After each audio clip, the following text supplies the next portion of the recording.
Bismillahirrahmanirrahim. Bismillahirrahmanirrahim. Assalamualaikum warahmatullahi wabarakatuh. Waalaikumsalam warahmatullahi wabarakatuh.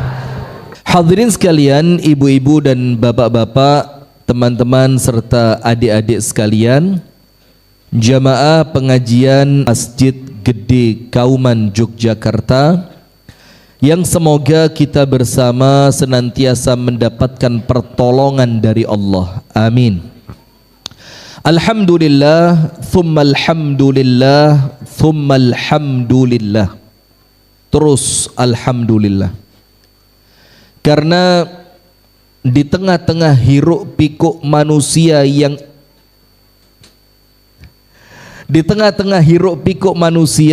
yang dengan aktivitas yang bermacam-macam. Ada yang pengen bakar jagung, ada yang pengen bakar-bakar ikan, ada yang pengen bakar suami. Ada. Beritanya udah masuk kan? Yang diborgol di tangga rumah, kemudian disiram bensin, kemudian dibakar. Ada kan? Istri bakar suami, suami bakar istri, enggak ada. Inilah baiknya suami itu kan, Masya Allah. Karena suami itu sak marah-marahnya masih pakai akal. Istri kalau lagi marah, Masya Allah. Tapi laki-laki ini bahasa Jawa ya, yang dari Bandung dan Kalimantan Barat segala macam, mohon maaf. Anda buka Google Translate aja. Tiang jaler nih Bu, lek disentak bojone goblok ndadak. Langsung, aku sopo? Loh, sampean sopo? Aku ndek endi? Itu loh Bu, jangan Bu, kesian Bu, kurus-kurus, lihat tuh, ya Allah. Lihat Bu badannya Bu, ya Allah, kering, kecil, kurus. Ibu-ibu, Masya Allah ya. Nah maka alhamdulillah, kita terus berterima kasih kepada Allah, kita terus bersyukur kepada Allah, kita memuji Allah subhanahu wa ta'ala dari semua aktivitas yang bisa kita lakukan di malam hari ini. Mau kumpul keluarga, mau rekreasi keluarga, mau acara pesta makan-makan bersama keluarga, atau yang mau merayakan malam tahun baru nunggu jam 00.00 bahkan hitung mundur 10, 9, 8, dari semua aktivitas yang Anda bisa lakukan, ternyata alhamdulillah Allah memilih kita untuk berada di rumahnya. Ini teman saya dari Bojonegoro ini, depan sini. Ini lebih jauh lagi Bojonegoro ini. Insyaallah. Ya, mana hadiahnya haji tadi? Hadiahnya apa haji? Hadiahnya nggak tahu ini dari Pak Asman. Mau ngasih hadiah apa Pak Asman ini? Nanti saya kasih hadiah haji tanpa antri 2026. Nanti. Insyaallah. Tahun depan berarti ya. Syaratnya satu, bayar sendiri. Wes, gak ada syarat lain, itu tok, bayar sendiri, berangkat sama saya insyaallah. Ada yang mau angkat tangan? Ini iklan travel ini. Nah sudah, maka Allah memilih kita untuk berada di rumahnya. Allah memilih kita untuk mendengarkan tausiah. Allah memilih kita untuk bisa menghabiskan waktu, dalam tanda kutip, untuk sesuatu yang akan kita pertanggungjawabkan kelak di hadapan Allah. Karena ini kan refleksi akhir tahun ya. Kalau kita buka surah Al-Asr, itu maka kita akan mendapatkan ucapan yang luar biasa dari Al-Imam Al-Hafidh Ibnu Katsir. Dalam kitab tafsir Al-Imam Ibnu Katsir mengatakan, ketika menafsirkan wal asri innal insana lafi khusr illa alladzina amanu wa amilus salihati wa tawasaw bil haqqi wa tawasaw bis sabr. Kata Imam Ibnu Katsir ketika menafsirkan kalimat wal asr, beliau mengatakan al umru ra'su malil insan. umur itu adalah modal terbesarnya manusia. Itu kata Ibnu Katsir. Al-umur ra'su malil insan. Jadi umur kita ini jamaah, ini modal terbesar untuk kita bisa meraih pahala dari Allah. Orang kalau umurnya masih ada, masih sehat, ataupun sakit, bahkan sakitnya sampai menjadikan dia tidak mampu bergerak, selama akalnya masih waras, dia masih bisa mendapatkan pahala, sabar, husnudzon, ikhtiar untuk sembuh. Dia bisa berzikir dengan, kalau lisannya tidak mampu, dia berzikir dengan hatinya. Tapi kalau usia itu sudah terputus, maka tidak ada lagi kesempatan. Maka disebutkan di dalam Al-Quran, ketika seorang manusia itu meninggal dunia, فَإِذَا جَاءَ أَحَدَهُمُ الْمَوْتُ قَالَ رَبِّ ارْجِعُونَ. Ketika kematian itu datang kepada salah seorang di antara mereka, jadi siapapun ini, maka mereka akan mengucapkan yang saat mereka mati itu, mereka mengucapkan apa? Rabbi irji'un. Ya Allah, kembalikan aku. Apa yang mereka inginkan? La'alli a'malu salihan fima taraktu. Boleh jadi ya Allah, apabila engkau berkenan mengembalikan diriku ke dunia, maka aku akan melakukan amal soleh yang sebelumnya tidak pernah aku lakukan. Apa jawaban Allah? Kalla, tidak mungkin. Tidak mungkinnya dua. Yang pertama, tidak mungkin kembali lagi ke dunia. Yang nomor dua, kalaupun kembali ke dunia, mereka akan mengulang amal buruknya itu, dan itu hanya omong kosong yang mereka ucapkan. Innaha kalimatun huwa qailuha. Itu cuma omon-omon saja, kata Pak Prabowo. Kata itu hanya omon-omon saja menurut Allah Subhanahu. Tapi tidak apa-apa di sini ya. Aman Ustaz, aman. Saya biasa kalau ditahan-tahan malah keluar. Kalau enggak Pak. Di sini Sudah. los Ustaz, los. Masya Allah. Nanti pelan-pelan, nanti ada gilirannya Bahlil, ada nanti pelan-pelan, satu persatu ya. Satu-satu. Iya, satu. Masya Jangan. Masya Allah. Jangan buru-buru. Ini katanya sampai pukul 00.00 ini. Nanti kita hitung mundur ya. Nah, sudah. Maka Allah mengucapkan, kalla, tidak mungkin. Yang pertama, tidak mungkin orang yang wafat itu kembali ke dunia. Yang kedua, kalaupun mereka kembali, tidak mungkin mereka jadi orang baik. Innaha kalimatun huwa qailuha.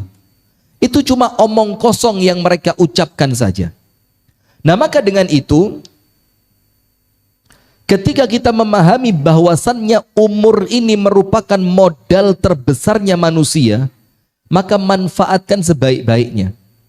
Saya senantiasa ngomong sama teman-teman, sama saya sendiri, kalau mau keluar rumah, agar tidak menyesal kalau kita kembali dalam keadaan tidak bernyawa. Bisa bang enggak? Pontianak bahaya ini. Ini kalau balik ke sana, pesawat apa?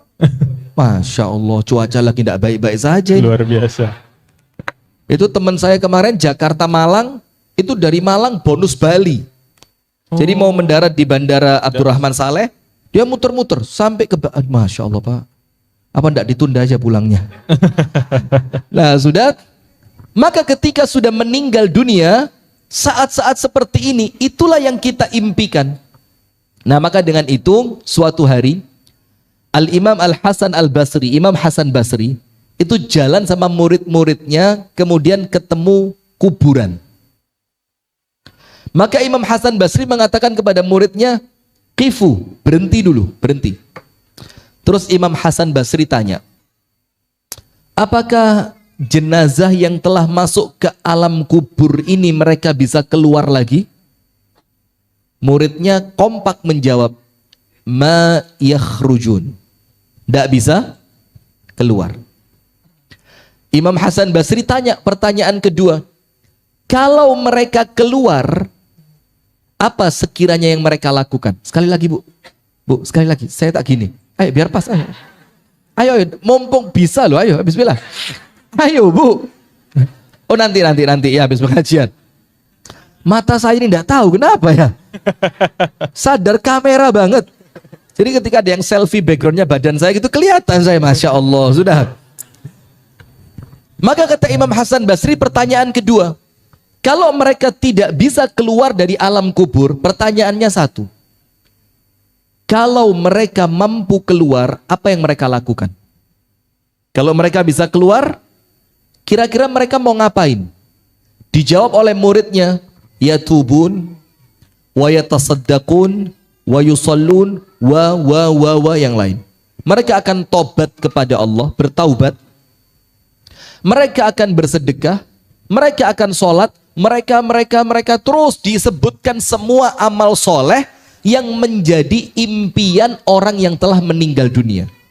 Terus Imam Hasan Basri tanya ketiga kalinya, kalau begitu bisa ndak mereka mengamalkan apa yang mereka angan-angankan itu? Muridnya bilang, ya tentu sudah tidak bisa. Ditutup kalimat ini oleh Imam Hasan Basri dengan kalimat yang luar biasa. Ketika mereka menginginkan itu dalam keadaan mereka tidak mampu, maka semua yang mereka inginkan adalah tugas kalian yang masih hidup sebelum kalian menjadi seperti mereka. Paham adik-adik? Dek, paham ge? Ini PAUD dari PAUD mana ini? PAUD Melati? Oh, PAUD Cempaka, Masya Allah, bagus ya. Nah maka dengan itu, dari kesempatan kita di malam hari ini jamaah, ini luar biasa. Ketika kita bisa punya pilihan-pilihan yang lain, ternyata Allah memilihkan kita tempat ini untuk mampu mempertanggungjawabkan waktu yang telah kita lewati. Mudah-mudahan Allah Ta'ala memberikan kepada kita taufik untuk senantiasa mampu menggunakan waktu sebaik-baiknya. Amin ya Rabbal Alamin. Salawat beriring salam semoga tercurahkan kepada uswah kita, suri tauladan kita, Nabi besar, Nabi agung, An-Nabi Muhammad sallallahu alaihi wasallam. Di mana Nabi Muhammad sallallahu alaihi wasallam bersabda, "Idza mata ibnu Adam inqata'a anhu 'amaluhu illa min thalathin." Kalau manusia itu meninggal, mati, wafat, terputus semua peluang dia untuk beramal, putus semua. Jadi peluangnya dia untuk beramal terputus. Dia mau tobat tidak bisa lagi. Dia mau sholat tidak bisa lagi. Dia mau beristighfar tidak bisa lagi. Semua amal kebaikan terputus darinya, kecuali 3 perkara. Amalnya sudah berhenti, pahalanya tetap mengalir. Itulah yang dibilang 3 amal yang pahalanya tidak terputus. Nomor 1, illa min shadaqatin jariyah. Sedekah jariyah. Sedekah jariyah itu sedekah yang Anda keluarkan manfaatnya panjang untuk kaum muslimin. Wakaf, bikin sekolah, bikin masjid, wakaf Al-Quran, bikin sumur dan yang lain. Sedekah jariyah. Yang kedua, au ilmin yuntafa'u bihi, ilmu yang bermanfaat. Dan ilmu yang bermanfaat ini jamaah, memang yang paling utama ilmu agama. Ngajarin wudhu, ngajarin sholat, ngajarin baca Al-Quran. Itu yang paling utama. Karena sepanjang umur ilmu itu akan terus dia gunakan. Kalau Anda yang mengajarkannya, maka sepanjang dia menggunakannya, maka Anda dapat pahala. Amin ya Rabbal Alamin. Tapi ternyata bukan cuma ilmu agama, termasuk ilmu dunia. Misal, ada seorang laki-laki yang di PHK dari tempat dia bekerja. Kemudian istrinya tidak punya keahlian untuk bekerja. Sementara temannya punya kemampuan membuat apa? Kue basah. Maka diajarin, Mbak, tak ajarin bikin kue basah. Diajarin sama dia, nanti pemasarannya saya bantu. Sampai pada akhirnya dia bisa berjualan kue basah, berjualan kue yang lain dengan ilmu yang diberikan, maka selama ilmu itu mendatangkan kebaikan, pahalanya tetap mengalir. Nah, itu ilmu yang bermanfaat. Bagaimana Islam itu begitu memuliakan ilmu. Yang ketiga, awaladin solihin yad'u lahu, atau anak soleh yang senantiasa mendoakan orang tua. Sampai para ulama itu mengatakan apa? Tidak dibilang anak soleh walaupun sholatnya sempurna, ibadah sempurna, puasa sempurna, Al-Qur'annya sempurna, tidak bisa dibilang anak soleh sebelum dia mendoakan orang tuanya. Karena mendoakan orang tua termasuk kriteria anak yang soleh. Nah, apabila 3 perkara ini kita miliki, apa yang terjadi? Meninggal dunia kapanpun tidak menjadi masalah. Sip, jamaah sekalian, di malam hari ini kita mau sedikit berbicara tentang refleksi akhir tahun. Ngopeni ati, apa jenengan tahu ngopeni? Ngopeni itu bikin kopi, kemudian kopinya itu disiram ke tanaman, itu namanya ngopeni kembang. Nah, itu ngopeni. Yang dari Bandung ngerti ngopeni? Ngopeni tahu? Oh, Bogor. Apa ngopeni itu apa? Oh, ada terjemahannya. Ya Allah, antum ngapain kasih translate di situ kan? Sudah. Merawat hati, merawat bumi. Yang pertama jamaah, dalam Islam ini ada satu ibadah, yang itu ibadah paling mulia. Bahkan salah seorang sahabat Nabi yang mulia yang bernama Abu Darda. Abu Darda ini tidak lagi tertarik dengan istrinya. Bayangin. Sampai kemudian istrinya Abu Darda itu pakaiannya biasa banget, lusuh, dia tidak merawat tubuhnya, dia tidak menggunakan pakaian yang menarik. Sampai saudara yang oleh Rasul dipersaudarakan yang namanya Salman Al-Farisi, itu oleh Nabi Muhammad dipersaudarakan dengan Abu Darda. Ditanya, ya Ummu Darda, wahai Ummu Darda, kenapa kok kamu tidak berhias? Pakaianmu biasa, tampilanmu biasa, kan suamimu perlu darimu yang semacam itu. Apa kata Ummu Darda? Suamiku sudah tidak butuh perempuan. Kaget Salman Al-Farisi, tanya sama Ummu Darda, apa maksudnya dia tidak butuh perempuan? Dia kalau sudah masuk tempat sholatnya, dia lupa aku dan lupa anak-anakku. Sudah, akhirnya Salman datang kepada Abu Darda mengingatkan, ya Abu Darda, wahai Abu Darda, istrimu punya hak atas dirimu, anak-anakmu punya hak atas dirimu, tubuhmu punya hak atas dirimu. Tunaikanlah hak mereka masing-masing. Ternyata Abu Darda tidak bergeming, tetap sholat luar biasa dan meninggalkan istrinya. Sampai Salman Al-Farisi nggak kuat. Dilaporkan Abu Darda tadi kepada An-Nabi SAW. Dilaporin. Kalau bahasa Inggrisnya diwadulke. Nggak usah ketawa. Kalau bahasa Inggrisnya apa? Diwadulke. Bilang, Kanjeng Nabi, ini Abu Darda kelewatan, keterlaluan. Kenapa dia? Dia ini Nabi tidak lagi pernah mendatangi istrinya. Sampai istrinya tidak perhatian dengan fisiknya. Lusuh, acak-acakan, gak rapi sama sekali. Sama Nabi Muhammad, Abu Darda dipanggil. Ya Abu Darda, jawabannya Nabi Muhammad sama percis seperti yang disampaikan Salman Al-Farisi. Istrimu punya hak yang wajib engkau tunaikan. Anak-anakmu punya hak yang wajib engkau tunaikan. Fisikmu, tubuhmu, perutmu punya hak yang harus ditunaikan. Nah, setelah itu Abu Darda membagi malam menjadi 3. Ada untuk istrinya, ada untuk istirahat, ada untuk sholat tahajud. Nah, yang mau saya sampaikan tentang Abu Darda ini adalah ibadahnya Abu Darda yang diceritakan oleh istrinya.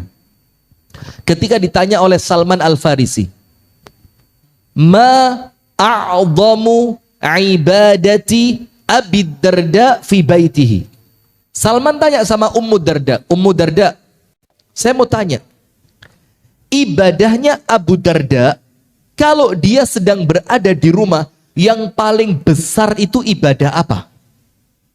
Apa jawabannya, Bu? Bukan sholat, bukan baca Quran, bukan zikir, bukan doa, bukan puasa, bukan yang lainnya.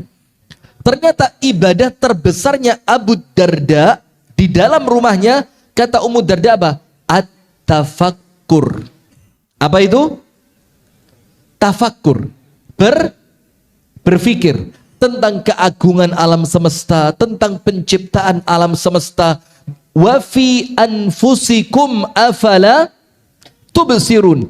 Dan di dalam diri kalian, kata Allah, tidakkah kalian perhatikan? Nah, maka di sini ada satu ibadah mulia yang namanya ibadah tafakkur.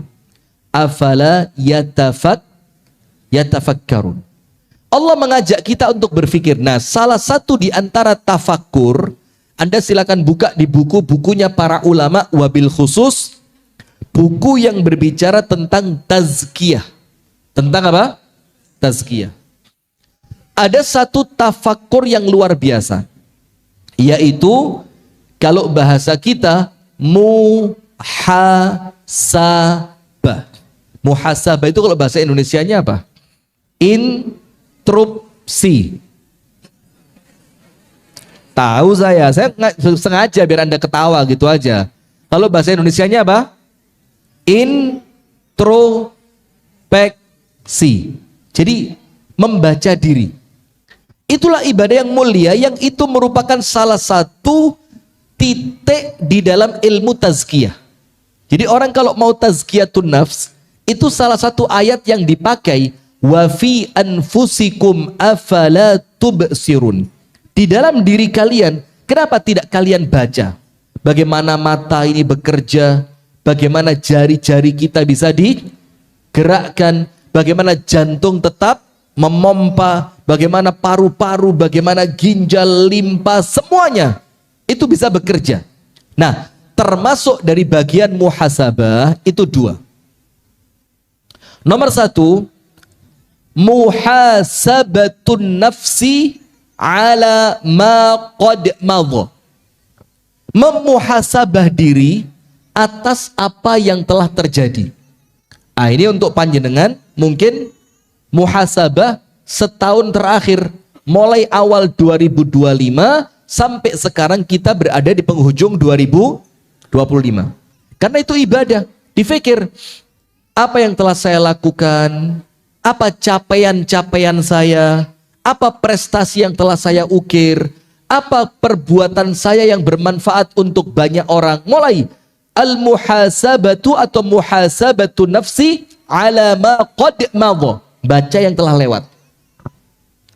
Muhasabah yang kedua, wa muhasabatun nafsi alal akhirah, memuhasabah diri untuk kehidupan akhirat. Maksudnya apa? Kalau Anda dan saya mati saat ini, kira-kira sudah cukup atau belum bekalnya? Ini bukan pertanyaan, ini ceramah. Lah kok dijawab? Astagfirullahaladzim. Anda nggak ada bedanya sama orang Malang. Minum dulu, Ustaz. Minum dulu. Ini ceramah, bukan pertanyaan. Lah kok jawab belum? Sudah, saya lanjutkan. Nah, sekarang jamaah, muhasabatun nafsi ala ma qad madha, menghitung-hitung diri atas apa yang telah lewat. Itu yang dihitung 2. Nomor 1, menghitung pahala. Boleh apa enggak? Boleh. Salah apa tidak? Tidak salah. Apakah kita sok-sokan mau hitung-hitungan dengan Allah Ta'ala? Bukan. Buktinya apa? Allah memberikan kepada kita iming-iming, bukan omon-omon. Allah memberikan iming-iming. Iming-iming itu apa? Sesuatu yang membuat kita tertarik. Contoh, sholat sendiri dibandingkan sholat berjamaah. Sholat di Indonesia dibandingkan sholat di 2 Masjidil Haram. Itu kan ada angka-angka. Yang angka-angka itu bisa kita hitung secara kasar yang menjadikan kita ngerti. Oh, nampaknya pencapaian saya dalam perkara ini. Menghitung pahala. Dihitung ibadahnya seperti apa. Al-Quran yang telah saya baca seberapa banyak. Sudah berapa kali khatam Al-Quran di tahun 2025. Berapa kali silaturahim ke rumah orang tua. Berapa kali kita membantu proyek-proyek sosial. Itu mulai dihitung, dicek, perlahan, difikir pelan-pelan. Dan yang kedua, memuhasabah dosa. Apa? Dosa. Nah, kalau ini nggak usah dihitung, pasti banyak. Nggak usah dihitung, pasti banyak. Nah, tapi begini, kapan waktu yang terbaik untuk muhasabah itu? Para ulama mengatakan ada di 2 waktu. Ini yang terbaik untuk muhasabah.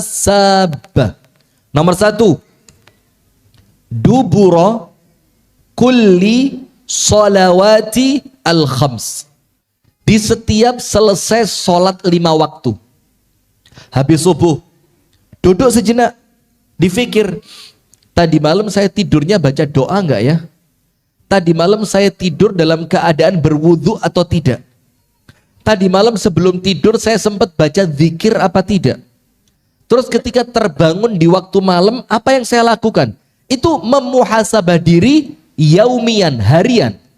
Itu dilakukan setiap selesai sholat fardu. Nah, itulah maka Allah menjadikan 5 waktu ini nikmat luar biasa. Menjadikan kita tidak sempat lupa kepada Allah dalam waktu yang panjang. Oleh Allah dipaksa dalam tanda kutip ingat lagi, ingat lagi, ingat lagi. Karena sholat itu apa? Wa aqimis sholata lidzikri. Dirikanlah sholat agar kalian mengingatku, yaitu Allah. Nah, sekarang lihat. Kalau orang itu lupa kepada Allah, apa yang terjadi? Nomor 1, maka sama Allah kita disuruh sholat sampai ada waktunya. Dan waktunya itu kalau kita pikirkan secara rasional manusia, itu waktu yang paling tepat untuk menghadap kepada Allah. Antara isya sampai subuh panjang. Karena ada waktu tubuh kita untuk istirahat. Dari subuh ketemu zuhur panjang. Karena ada hak keluarga kita untuk kita mencarikan nafkah bagi mereka. Tapi zuhur asar dekat, maghrib isya juga dekat. Maghrib isya waktu yang paling pas untuk baca Quran, untuk taklim, untuk mengaji, untuk berdoa, untuk berzikir maghrib sampai isya. Bahkan ada satu cerita di zaman salaf, saking berharganya waktu antara maghrib sampai isya. Ada seorang bapak kehilangan uang dalam jumlah yang cukup besar. Setelah sekian waktu, bapak ini mulai putus asa. Dianggap sudahlah, toh kalau rezeki uang itu bakal kembali. Dan bapak ini punya kebiasaan, maghrib sampai isya tidak boleh diganggu. Maghrib sampai isya tidak boleh diganggu. Dia duduk di tempat sholatnya dia berzikir, dia berdoa, dia membaca Al-Quran, dia tafakkur, dia tadabbur sampai isya, baru kemudian dia pulang. Ketika uangnya ditemukan duitnya dia dalam jumlah yang besar tadi, dan ketemunya di antara waktu maghrib sama isya. Anaknya langsung datang ke bapaknya, bilang apa? Pak, ada sesuatu yang penting. Bapaknya kira apa? Apa yang penting itu? Ternyata anaknya ngomong, uangmu yang hilang telah ditemukan. Bapaknya mengira, ya Allah, hanya urusan uang, Kamu mengganggu maghrib sampai isya saya. Apa kata bapaknya? Hukuman untukmu dan untukku. Bagikan uang itu kepada fakir miskin sampai habis. Kemudian bapaknya membaca apa? Walal akhiratu khairul laka minal ula. Waktu maghrib sampai isya, saya mencari akhirat.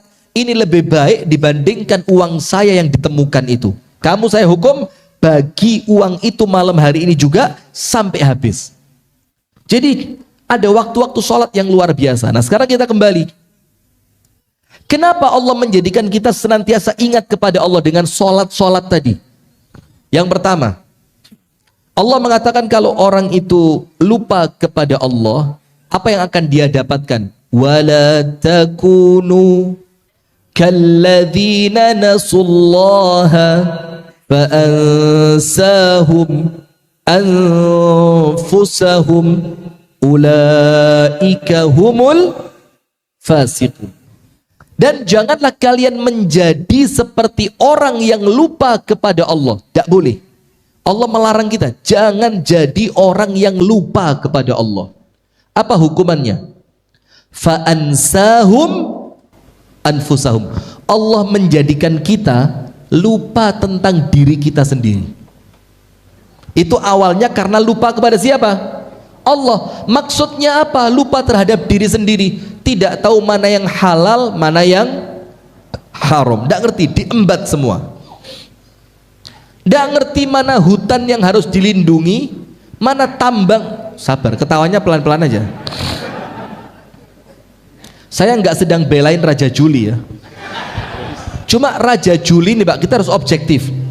Dia dapat ampasnya karena menteri-menteri yang sebelumnya. Setuju nggak? Setuju. Muhammadiyah Pak. Oh, iya. Luar biasa, luar biasa. Luar biasa. Insya Allah. Pak Zul yang lagi nonton, Pak Zul ini. Oh, Zulhas luar biasa Bu.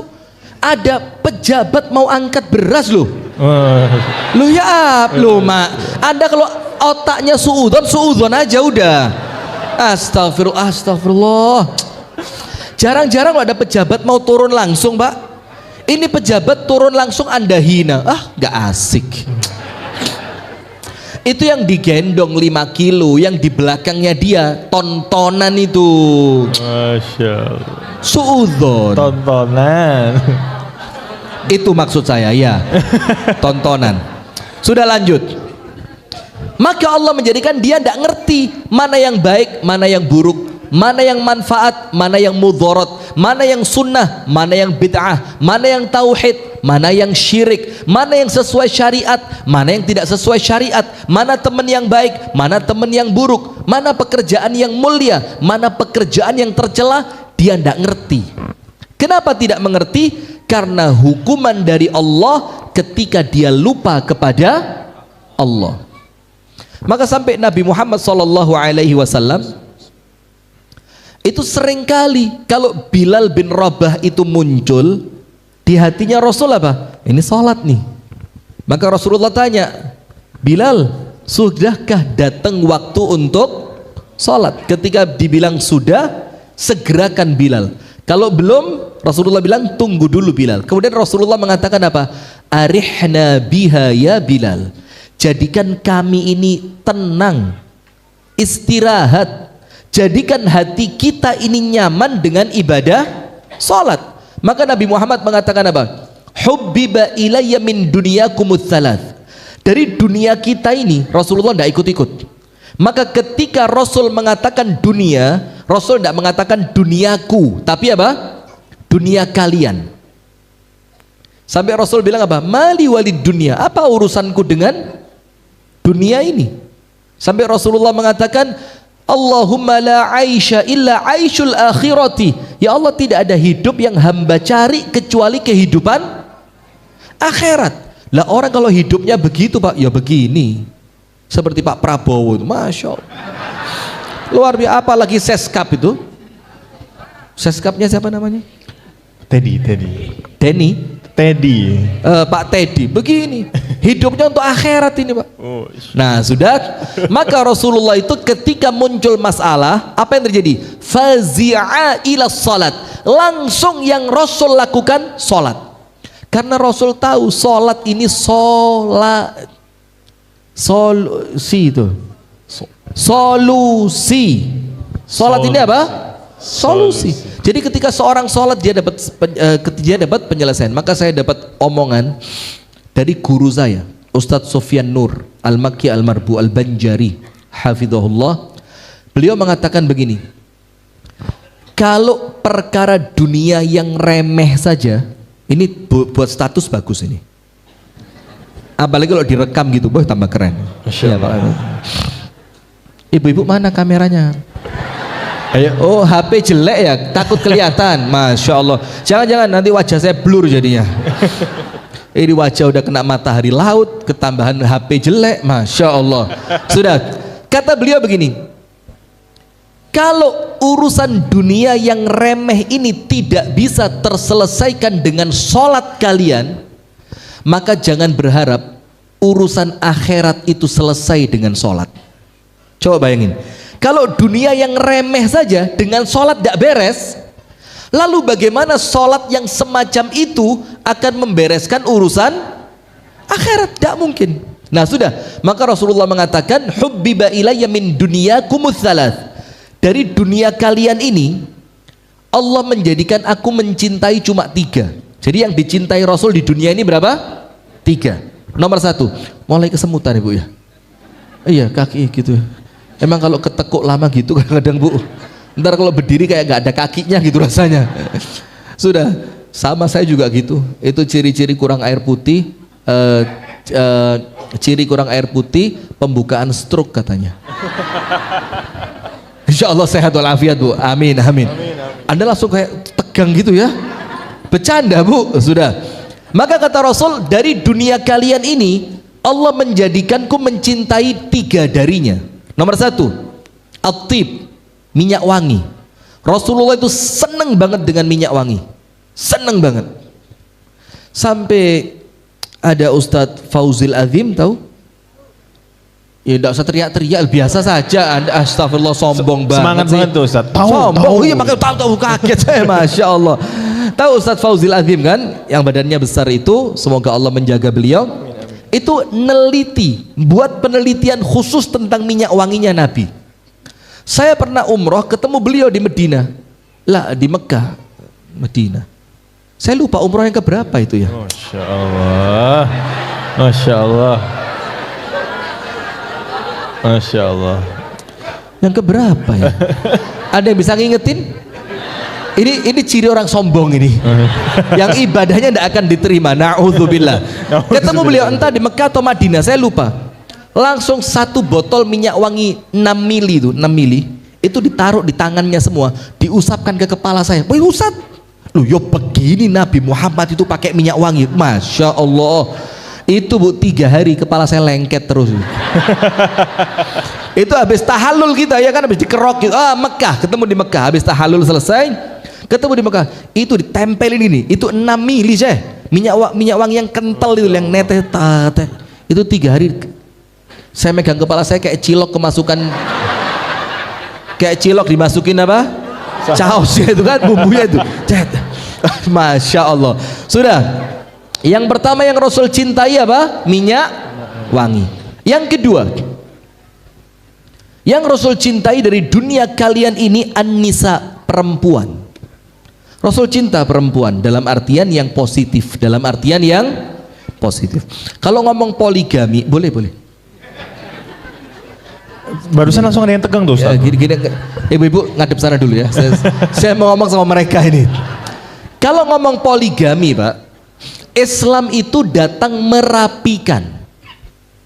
Karena apa? Sebelum Islam itu datang, orang-orang jahiliyah kafir Quraisy itu istrinya tidak terbatas.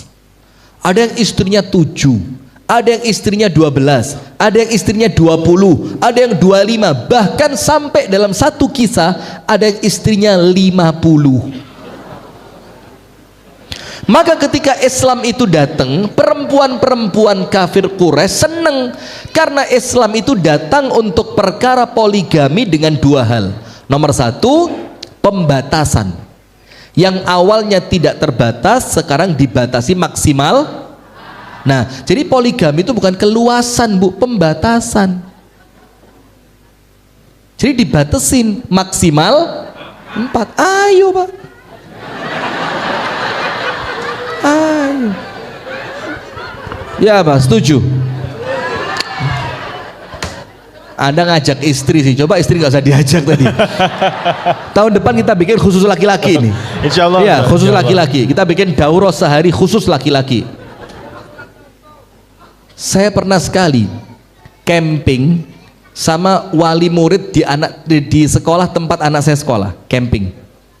Sudah camping ini sengaja cari tempat yang tidak ada sinyal handphone. Jadi sinyal handphone hilang udah. Udah kita datang ke tempat camping, naik mobil, naik gunung, mendaki gunung, melewati lembah. Ninja. Oh, ninja ya. Naik sampai ketemu tempatnya, kita buka handphone. Gak ada sinyal. Anda kira kita susah? Bahagia. Masya Allah. Ini minimal semalam istri gak akan connect ke sini. Sudah. Ketika kumpul laki-laki semua, setelah sholat isya kita makan bareng, bikin api unggun. Itu ibu-ibu tahu nggak, Bu, para suami kalau jauh dari istrinya, Bu, ketawanya lepas. Wah, bahagia banget. HP nggak ada sinyal, istri nggak ada CCTV. Wah, ketawa. Besok pagi main bola, game segala macam, bahagia ketawa. Siang waktunya pulang, balik culun lagi. Ya Allah, ada apa gerangan dengan para istri ini ya? Ada apa, Bu? Kenapa suami kalau di depan Anda kok tertekan itu kenapa? Sudahlah, tidak penting.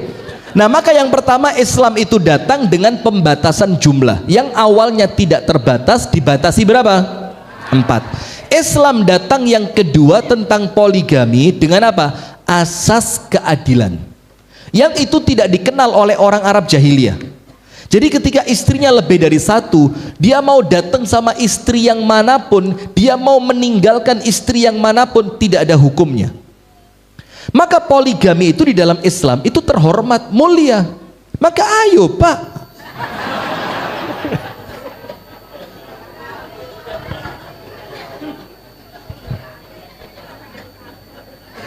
Berani, Pak.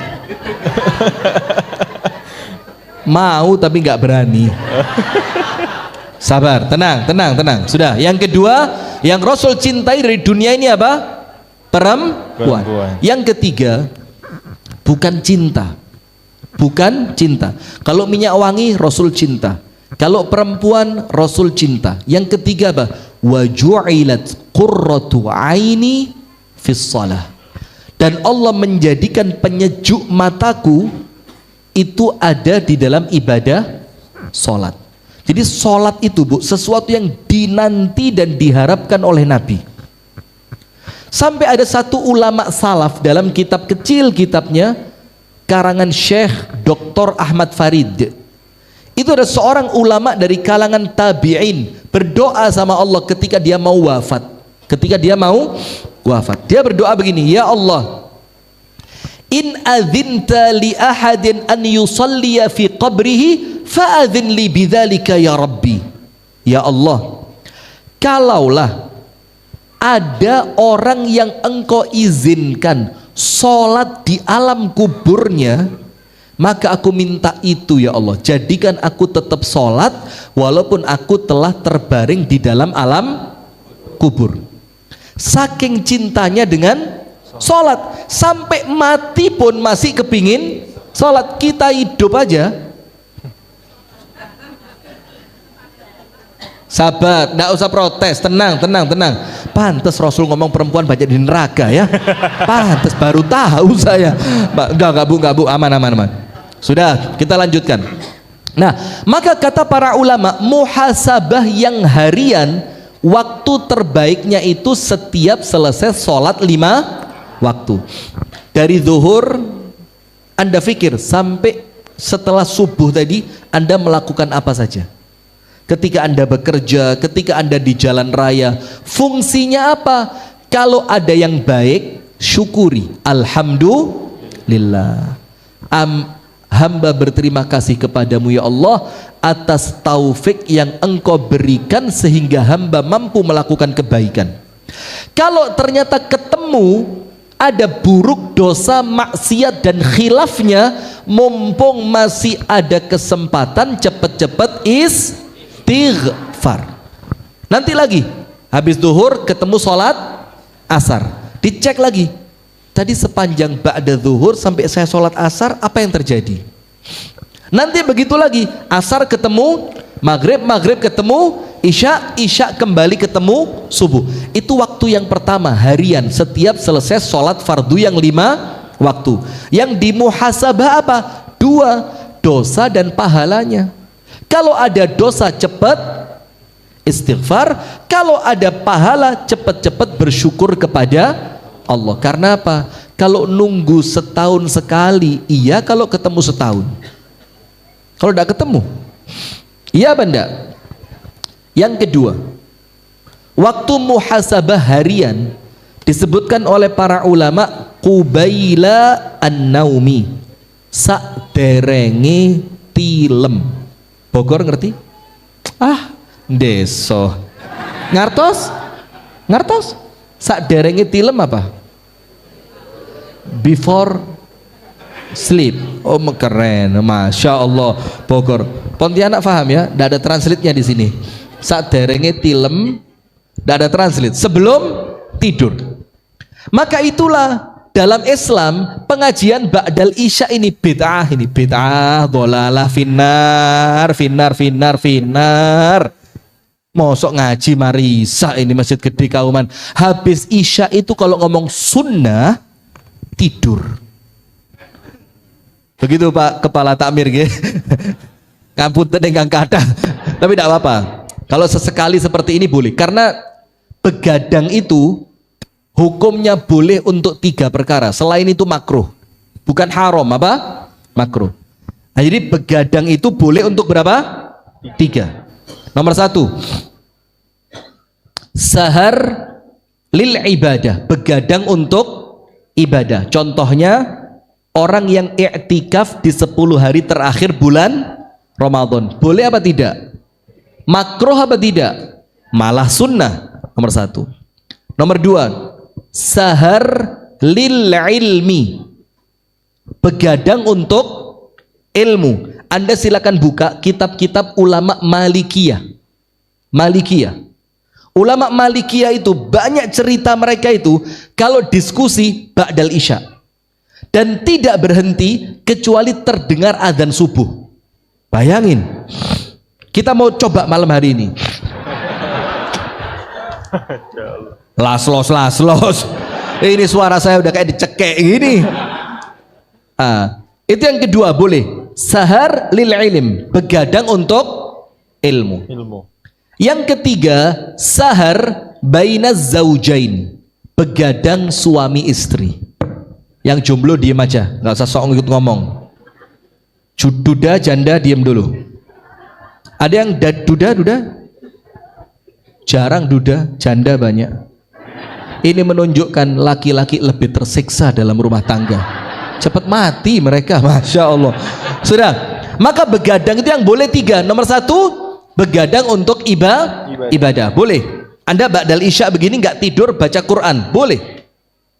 Yang kedua, begadang untuk ilmu, mutolaah, diskusi, belajar seperti ini, boleh.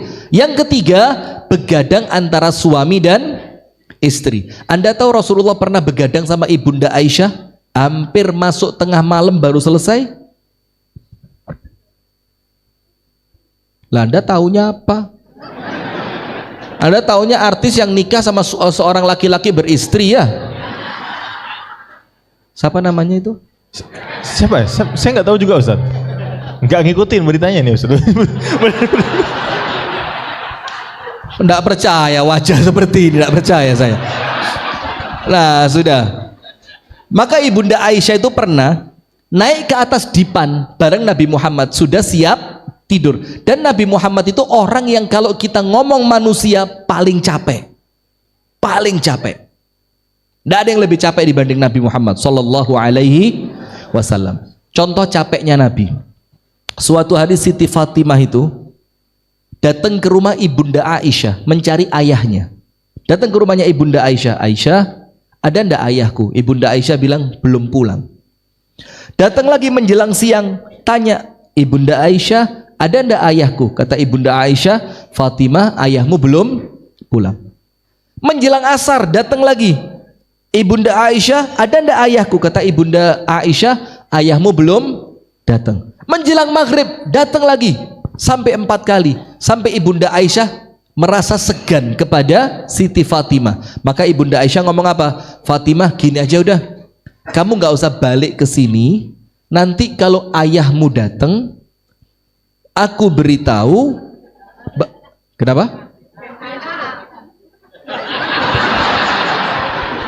Kok bisa? Kok bisa kepikiran WA itu loh, Bu? Masa WA gitu? Astagfirullahaladzim. Ketawa sendiri lagi tadi. Masya Allah. Ini masuk masuk penistaan agama. Tolong, kamera ini kena pasal ini. Nggak bisa pulang ke Bandung, Bogor ini. Nanti kita ringkus di Polda Jateng ini. Wah, enggak, bercanda, Bu. Sudah. Anda tahu kapan Rasulullah datang ke rumah ke rumah Sayyidah Fatimah? Menjelang tengah malam dalam keadaan Sayyiduna Ali dan Sayyidah Fatimah sudah tidur. Bayangin, mulai pagi tidak pulang kecuali menjelang tengah malam. Subhanallah. Capek apa enggak? Dan itu yang dilakukan Nabi kesehariannya. Sudah, maka Nabi Muhammad dalam keadaan manusia paling capek, naik keranjang. Kalau laki-laki apa? Saya sama istri sering miskom. You know miskom? Susah. Sering miskom. Jadi persepsi saya dengan istri slack. Ngerti slack? Slack. Ya, saya ke utara, dia ke atas. Jadi tidak ketemu. Kita muternya gini, dia gini. Begini ceritanya. Saya kalau sampai rumah, pikiran saya satu, istirahat, tidur.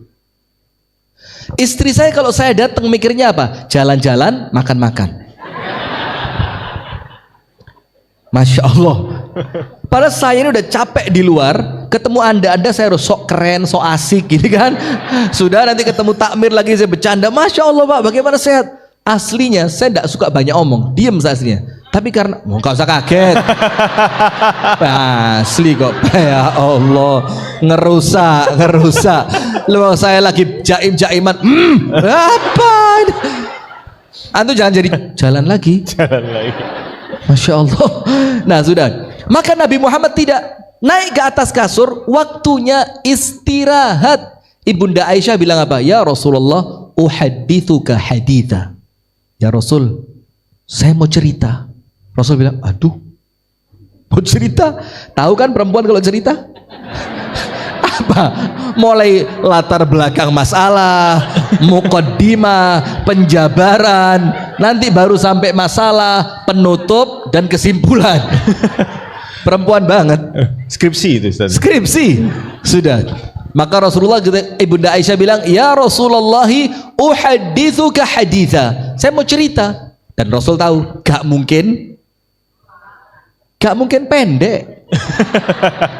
Anda tahu yang diceritain, Bu? Kisah 11 rumah tangga. Satu saja namanya rumah tangga loh, Pak. Naik turun kanan kiri, marah nangis ketawa rekreasi diceritain, itu satu. Ini berapa? 11. Dan Rasulullah mendengarkannya sampai tuntas. Dan saya kasih cara buat bapak-bapak kalau ibu-ibu cerita, Pak. Ada 3 rumus. Rumus pertama, katakan masa. Padahal Anda nggak dengerin, biarin aja. Masa gitu.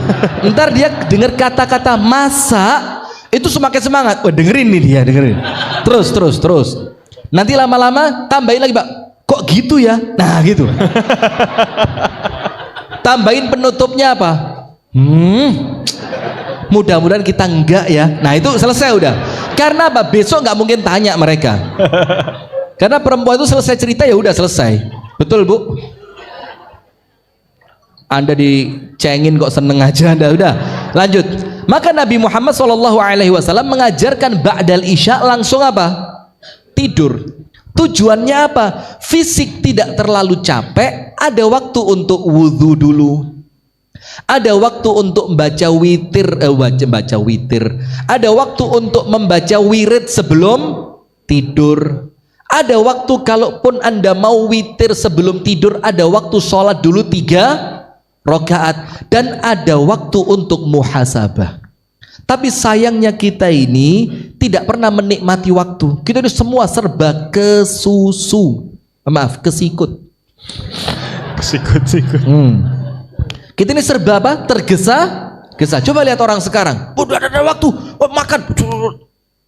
Pada orang zaman dulu ngomong mengunyah makanan berapa kali kunyahan? 32. Ya 3 jam baru selesai makan. Ngitungnya pakai alat tasbih itu lagi 30 dah. Baru 17. Yang habis bukan nasinya, giginya habis. Masya Allah. Nah sudah. Tapi lihat orang sekarang, makan bareng istri tidak punya waktu, jalan-jalan bareng anak tidak ada waktu, olahraga tidak ada waktu, diajak ngaji tidak ada waktu. Loh, kok sok sibuk banget Anda? Loh, Pak Prabowo aja bisa jalan-jalan kok. Waduh. Iya enggak? Nah, maka dengan itu ada satu resep biar waktu itu tertata dengan baik. Apa resepnya? Baca Quran. Apa resepnya? Baca Quran. Kalau Anda mau ditambah 2, orang itu waktunya pasti tertib dengan 2 amalan: sholat tepat waktu dan Quran. Waktu yang lain beres. Mau ke rumah istri pertama, mau ke rumah istri kedua, mau ke istri itu semuanya ketata dengan baik. Setuju? Setuju? Nah sudah, maka baca Quran. Baca Quran itu untuk menjadikan waktu yang terkesan sempit itu menjadi luang. Ada satu cerita, namanya Syekh Ali At-Tantawi. Syekh Ali Tantawi itu seorang ulama asli dari Tanto. Tanto itu Mesir, Tanto. Maka termasuk Ustadz Abdul Somad itu. Ustadz Abdul Somad itu lulusan Al-Azhar yang bukan di Kaironya, tapi yang di Tanto. Maka namanya Tantowiyah. Nah, jadi presenter. Nah, maka ini namanya Syekh Ali At-Tantawi. Ada seorang anak muda datang sama Syekh Ali Tantawi, cerita apa? Ya Syekh, saya ini Syekh sampai jam. Saya tanya sampai jam berapa? Jam 11. Masya Allah. Jam 10. Saya tanya pemuda itu, Syekh, saya ini kerja di 2 tempat. Di tempat ini jam sekian sampai jam sekian, kemudian di tempat yang satunya jam sekian sampai jam sekian. Sampai dengan 2 pekerjaan itu, Syekh, saya tidak punya waktu untuk sekedar makan bareng anak dan istri saya. Bayangin. Maka Anda kalau masih punya waktu jalan-jalan sama keluarga, bersyukur Pak. Anda kalau masih punya waktu nganterin anak sekolah, bersyukur. Anda kalau masih punya waktu silaturahim, duduk berjam-jam dengan orang tua Anda yang sudah sepuh, bersyukur. Ini lihat, kerja di 2 tempat, tidak punya waktu sekedar untuk makan bareng anak dan istrinya. Maka dia tanya, ya Syekh, dullani ala amalin urattibu bihi waqti. Ya Syekh, coba saya dikasih amalan Syekh, agar dengan amalan itu saya bisa merapikan waktu saya. Minimal saya bisa makan bareng anak dan istri saya. Apa kata Syekh Ali Tantawi? Iqra'il Quran rubu'as sa'ati qabla dawam. Bacalah Al-Quran 15 menit sebelum kamu berangkat kerja. Ini anak muda ngamuk, marah, angry bird, angry, gak ada birdnya, marah.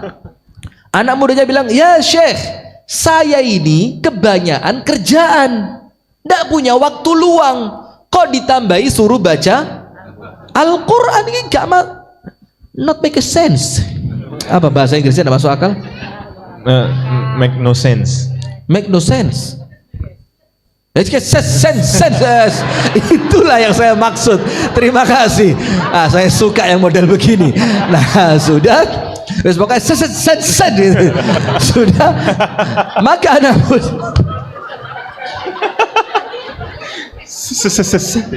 dia pede banget lagi. Sudah, lanjut. Maka subhanallah, anak muda ini ngomong, "Ya Syekh, saya ini tidak punya waktu, kok ditambahi disuruh baca Al-Quran." Kata syekhnya, "Sudah, kamu yang tanya dikasih jawaban, jangan marah. In syi'ta faf'al wa in ma tasya' la taf'al." Kalau kamu mau lakukan, kalau kamu tidak mau, ya udah, gak usah repot. Akhirnya mulai dia baca Quran, ngotot dia bangunnya lebih pagi untuk punya waktu baca Quran 15 menit. Sudah? Mau kemana? Sense.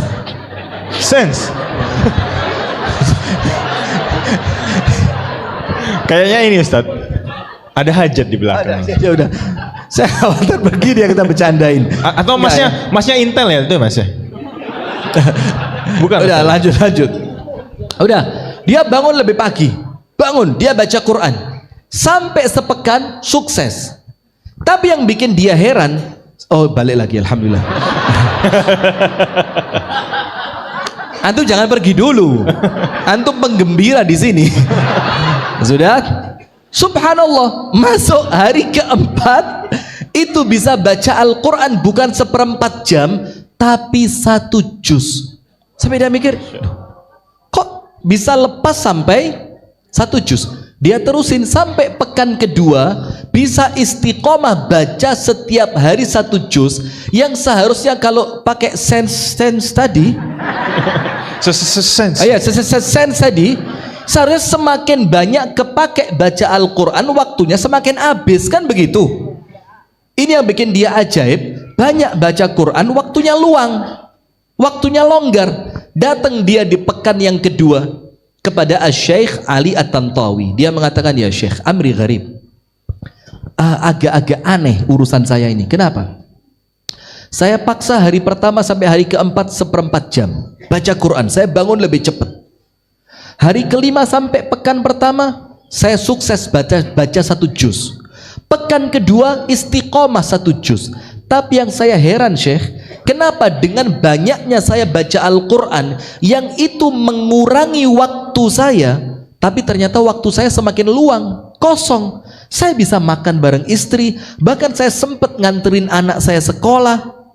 Ini ajaibnya di mana?" Apa kata Syekh Ali Tantawi? Beliau mengatakan, "Kitabun anzalnahu ilaika mubarakun."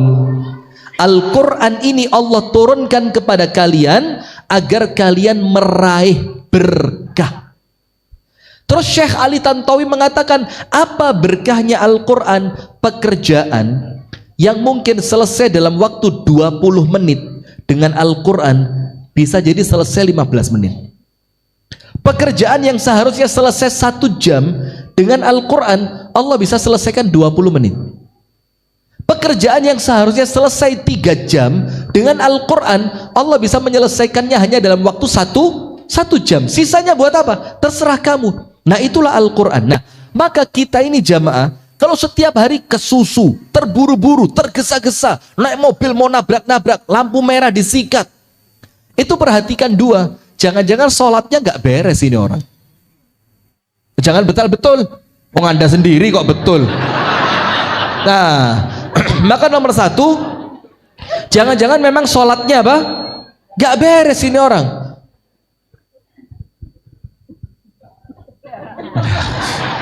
Saya tarik napas sampai lupa mau ngomong apa saya. Fawailul lil musallin alladzina hum an salatihim. Apa sahun dalam salat itu? Kata Abdullah ibnu Abbas, alladzina yuakhiruna salata an waktiha, yaitu orang yang mengakhirkan salat sampai akhir waktunya. Itulah yang dibilang sahun. Allah bilang dia celaka. Salah satu bentuk celakanya apa? Waktunya tidak akan tertib. Deadline pekerjaan. Deadline apa headline? Deadline. Kalau headline news, iya news. saya mau kepengen sok Inggris tapi kok malah malu-maluin.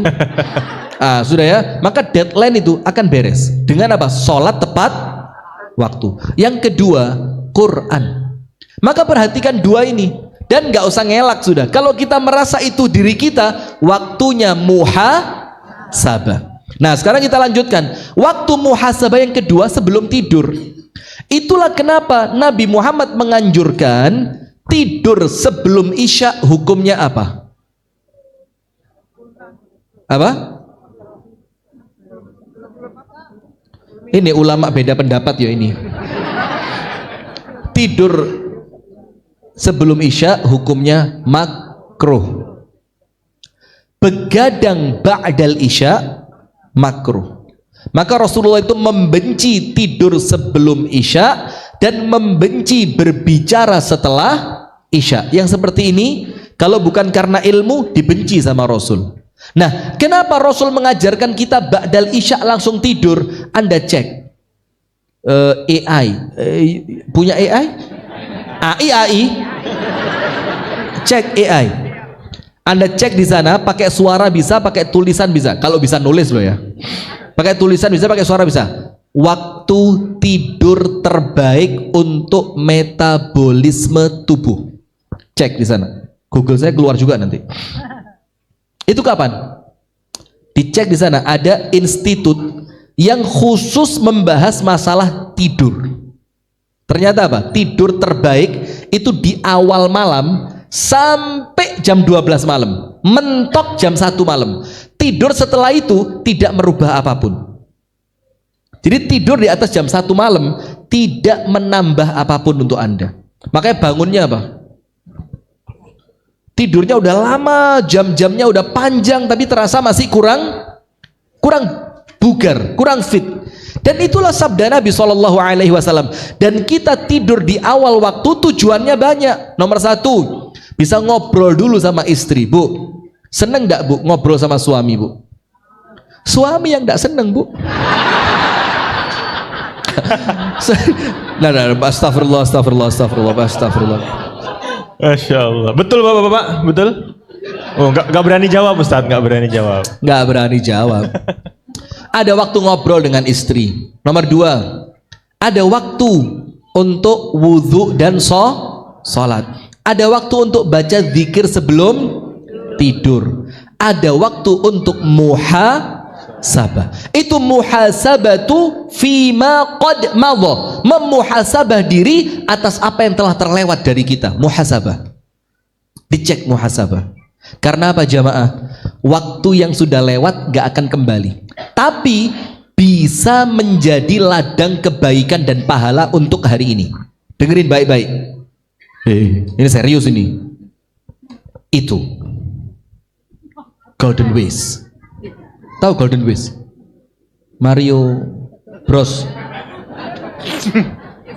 Kalau habis selesai ngomong kan mesti itu. Antum enggak ngalamin itu ya? Tahu Ustaz. Yang suka nonton dulu Metro TV. Tahu. Super. Sahabat-sahabat yang super. Sahabat itu. Terakhirnya itu. Sudah, kita lanjutkan. Mau ngomong apa tadi? Apa? Itu. Apa yang telah lewat, dengerin, tidak mungkin kembali, mustahil. Anda mau tarik pakai cara apapun nggak akan balik. Tadi sholat Isya, Anda mau ulang sholat Isya seperti waktu yang tadi nggak akan ketemu. Maka waktu itu dibilang oleh para ulama sesuatu yang paling mahal. Karena kalau dia sudah lewat, dia tidak akan kembali. Tidak akan kembali. Tapi bisa yang telah lewat itu menjadi kebaikan. Dengan cara apa? Muhasabah. Kalau sudah lewat Isya, alhamdulillah tadi bisa sholat Isya berjamaah. Alhamdulillah tadi juga dapat shaf yang pertama. Alhamdulillah tadi juga sempat sholat qobliyah. Tadi sempat sholat ba'diyah. Alhamdulillah zikir ba'da sholatnya tadi sempurna, tuntas terbaca semua. Nah maka ibadahnya yang tadi Anda lakukan dapat pahala, mensyukurinya tambahan pahala. Itu kalau kebaikan. Kalau keburukan bisa apa enggak? Bisa. Dengan cara apa? Tobat. Maka dalam surat Al-Furqan Allah berfirman, illa man taba wa amana wa amila amalan salihah faulaika yubaddilullahu sayyiatihim hasanat. Orang yang kalau dia tobat dari dosa, tobat dia, bertobat, ya Allah, muhasabah.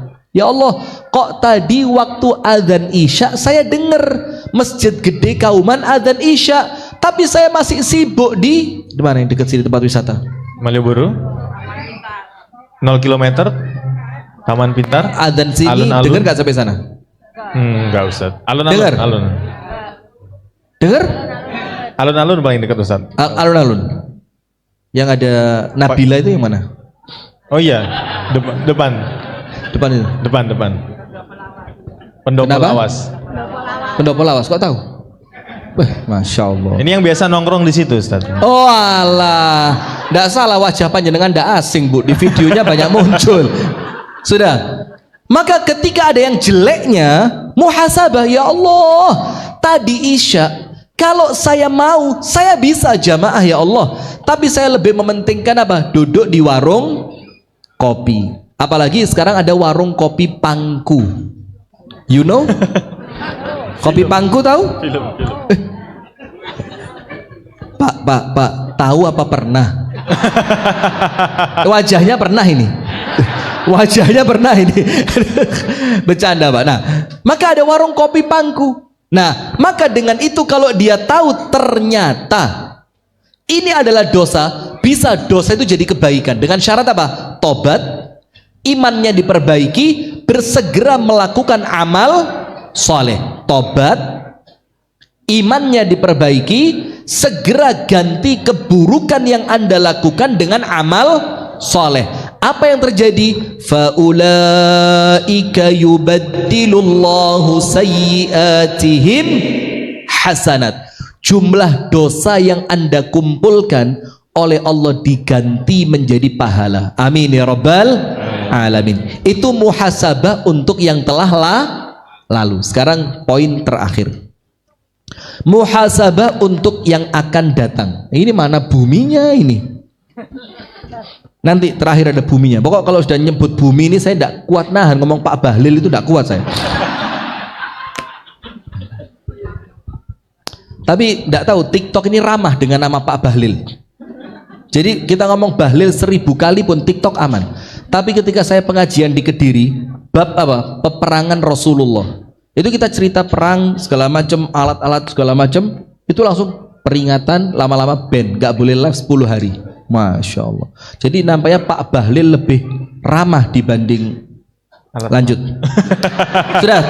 Yang kedua, muhasabah untuk akhirat. Apa pertanyaan terbesarnya? The big tanda tanya bahasa Inggrisnya apa? Question. Tanda tanya. Question ngerti saya. Tanda tanya itu loh. Big question mark. Oke, question mark. Yes. Tanda The tanya. big question mark. Ayo Pak, send tadi send. Question mark. Tanda tanya bahasa Inggrisnya apa? Oh, Shishbon. Thank you very much. Keren ya, bagus loh ini. Ini kita bisa bikin kamus baru loh ini. Bagus ya, matur suwun saya. Barakallahu fiik, jazakallah khair, masya Allah. Lanjut ya. Tanda tanya besarnya cuma satu. Muhasabah untuk akhirat, tanda tanya besarnya satu. Kalau wafat sekarang sudah siap atau belum? Ini sekali lagi bukan pertanyaan, ini ceramah. Kalau sekarang ternyata malaikat maut itu datang kepada Anda, amin ya Allah, amin ya Allah, terima doa kami ya Allah kepada Anda ya Allah. Kira-kira siap atau tidak? Dan maaf, rata-rata dari kita jawabannya sama. Belum siap. Ditambahi pertanyaannya, kalau belum siap, mau kapan siapnya? Tetap tidak siap. Kita kasih tahu, seminggu lagi mau, oh jangan. Jadi kalau malaikat maut bisa diajak duduk berunding di gedung DPR gitu, tarik menarik proyek, pasal dan segala, masya Allah. Ya, saya biasanya ramah ceramah saya. Tidak tahu hari ini kok kelihatan Anda kok kepancing saya. Sudah. Kalau malaikat maut itu bisa diajak kompromi, kira-kira malaikat maut pun marah sama Anda. Lu jaluk mulu kapan? Jangan sekarang. Ya besok. Lu yomo. Minggu ngarep. Bulan ngarep. Tahun ngarep. 1000 tahun kas. Mau 1000 tahun lagi. Orang Arab itu kalau bercandain temennya, jadi temen ulang tahun, terus minta doa, doain dong panjang umur, ayu tawilallahu fi umri, Allah panjangkan umur saya. Didoain apa? Tamut 50 aman ba'dan nas. Ya wis, gak apa-apa panjang umur, kamu mati 50 tahun setelah manusia habis. Jadi manusia habis semua, Anda 50 tahun berikutnya baru mati. Mau? Lha ruwet ta menungso iki. Cepet mo suwe mo. Jadi enak, Ferrari punya Anda semua. Apalagi yang keren-keren? Apa? Sebumi ini punya Anda semua sudah. Itu pembalakan hutan PNKB. Itu kayu gelondongan yang ada nomornya dari jamur tadi Pak Ketua Takmir, itu milik Anda. Anda mau lihat mobil Al-Fatihah, mobil Alphard gitu ya, itu punya Anda. Bahkan showroomnya milik Anda. 50 tahun baru mati setelah manusia habis. Mau? Nah terus maunya apa? Rawon, masya Allah. Ah, bagus. Masya Allah, Bagus. Masya Allah. Ini namanya sefrekuensi. Terus saya tanya, terus maunya apa? Rawon. Astagfirullah. Saya udah 2 hari nggak makan rawon ini. Masya Allah. Sudah. Maka jamaah, ayo Bismillah. Muhasabah untuk yang akan datang. Kalau sampai detik ini, saya pun sama. Anda juga sama. Karena kita ini juga manusia biasa, layaknya seorang manusia. Begini, kalau sampai detik ini misalkan malaikat maut datang, terus kita dorong-dorongan, kamu saja gak sampai naik, terus kira-kira yang maju duluan siapa? Ustadz loh. Lah kalau saya mati yang ceramah siapa? Karuan jamaah ndak pengaruh. Lo kalau panjenengan mati sekarang ndak ada pengaruhnya. Lo kalau saya rame masjid gede kauman. Ya Allah, ndak ono wedine. Memang agak lain itu Ustaz. Agak lain memang. Maksud. Sudah, penutup begini. Maka jamaah perhatikan, ini penting. Kalau sampai tambah banter mana? Kalau sampai detik ini ternyata kita merasa belum siap, dicek 2. Dicek berapa? 2. Nomor 1. Dicek pahala kita, berarti kita sendiri sadar kalau pahala kita, bekal kita belum cukup untuk hidup yang selamanya. Maka orang tidak berani mati gara-gara merasa apa? Belum punya bekal. Iya apa enggak? Rumah masih sertifikat atas nama pribadi. Tanah, kebun, sawah, ladang, orang kalau punya sawit Ustaz, sawit. Nggak punya 1 hektar pun nggak punya. Nggak punya. Iya, nggak punya. Nggak punya 1 hektar pun nggak punya. Dulu yang ngomong siapa ya? Katanya 120.000 hektar. Yang 11 dari 100 itu Ustaz. Nggak tahu juga Ustaz ya. Yang kemarin saya bukan nggak tahu, saya cari aman saya.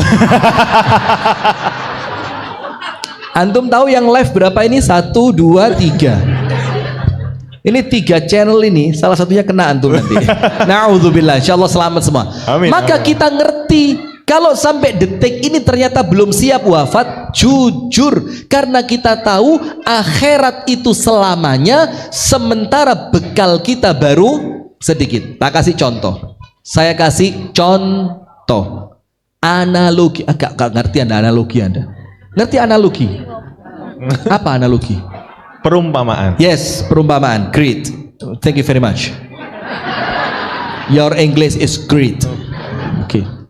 Begini perumpamaan. Saya di Jogja ini daerah pegunungan yang paling keren, view-nya di mana?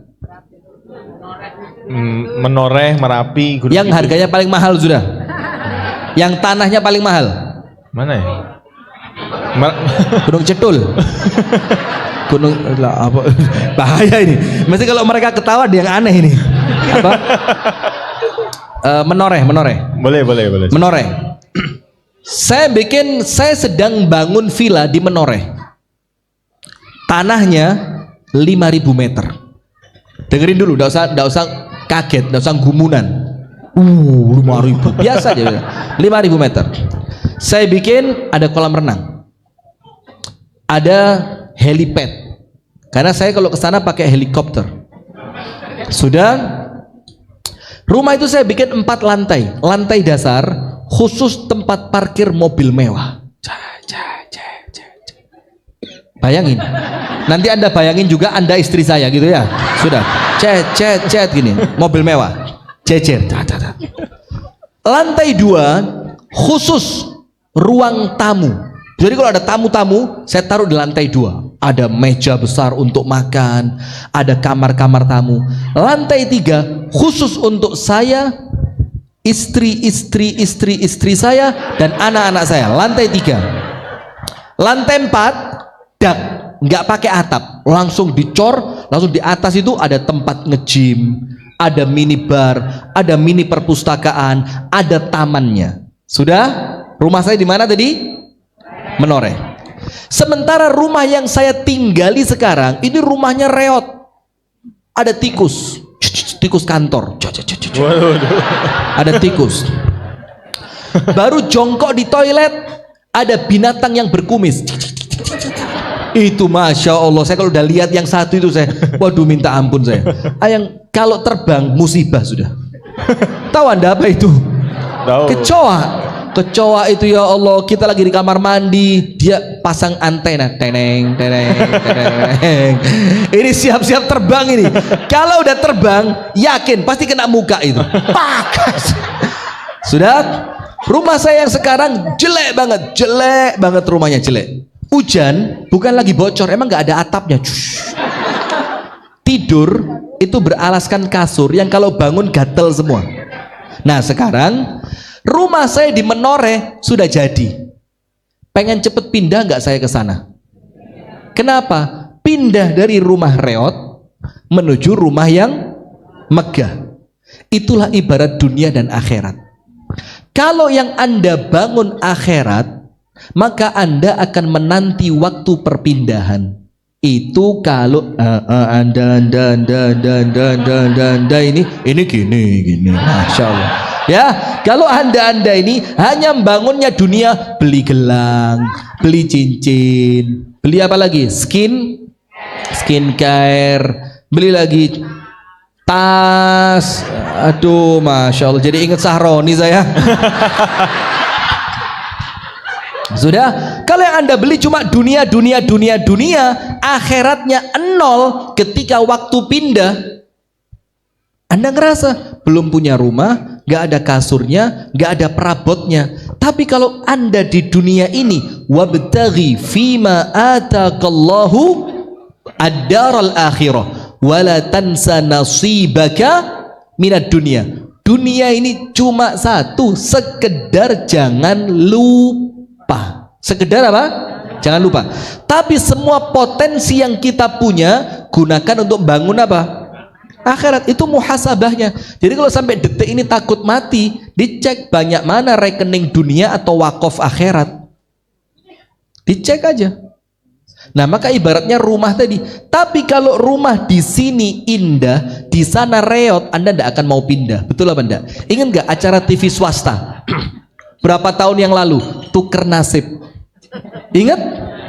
Ada acara televisi tuker nasib? Itu kalau yang kaya pindah ke rumah orang miskin, enak rekreasi, sensasi. Nimbo ya, sensasi. Masak pakai api. Apinya nggak nyala, abunya ke sini ya. Sensasi. Tapi setelah 3 hari balik kaya. Lah yang miskin Yang miskin. Masuk rumah orang kaya semalaman nggak tidur, main remote lampu.